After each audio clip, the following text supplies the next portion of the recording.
7 colpi ad altrettanti uffici postali e banche tra il Veneto e il Friuli Venezia Giulia, messi a segno tra il dicembre del 2016 e lo stesso mese del 2017.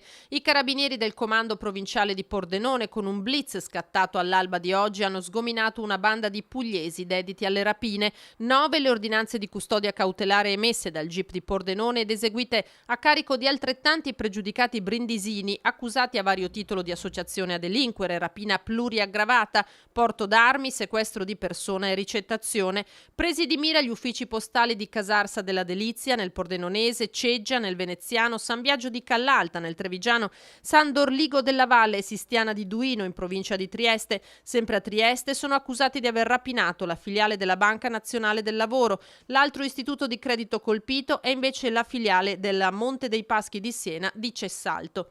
La banda si introduceva all'alba attraverso finestre, feritoio, calandosi dal tetto negli edifici ancora deserti, poi aspettava l'arrivo del direttore, costringendolo a consegnare il denaro in cassaforte. Non a caso 5 banditi erano stati arrestati proprio a Olmi di San Biagio di Callalta il 2 dicembre del 2017, mentre si introducevano nell'ufficio postale. L'operazione, portata a termine in queste ore, ha permesso di disarticolare completamente il sodalizio.